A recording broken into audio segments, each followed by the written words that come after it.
Nowshera Firoz district reporter Abdul Razzaq चन्ना।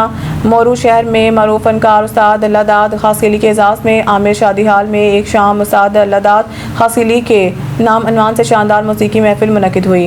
तकरीब में सिंध भर से ताल्लुक़ रखने वाले शोरा, फनकारों, अदीबों, सहाफ़ियों और शहरियों की बड़ी तादाद ने शिरकत की। तकरीब के दौरान मुकर्रिर ने उस्ताद अल्लाहदाद खासकेली की मौसीकी के मैदान में खिदमात को सराहते हुए इन्हें खराज तहसीन पेश किया। इस मौके पर इन्हें बोस्की का पटका पहनाया गया, जबकि मदाहों और फनकारों ने फूलों की मालाएं और नोटों के हार पहनाकर भरपूर अक़ीदत का इजहार किया। खूबसूरत शायर सिंधी अदबी संगत सिंध जे अॻूणी मरकज़ी खज़ानची ऐं अॼोके हिन प्रोग्राम जी सदारत कंदड़ माना वारे साईं शबीर साहब साहबनि खे गुज़ारिश थो कयां त पाण अचनि ऐं जेको आहे सो पंहिंजा सदारती किताब पेश कनि।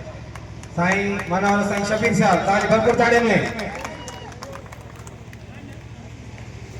अॼु जी शाम तुंहिंजे नाम, अॼु जी शाम तुंहिंजे नाम, मुंहिंजा बेहद प्यारा दोस्त ऐं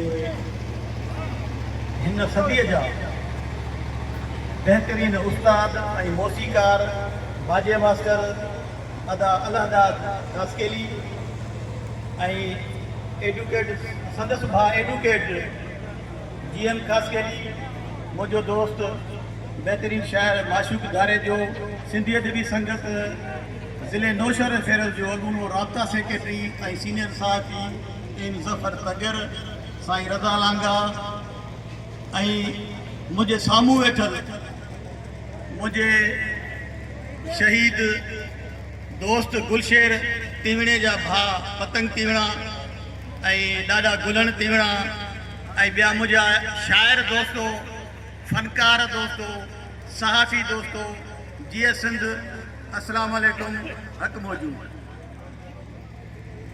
उस्ताद अल्लाहदाद खासकेलीअ ते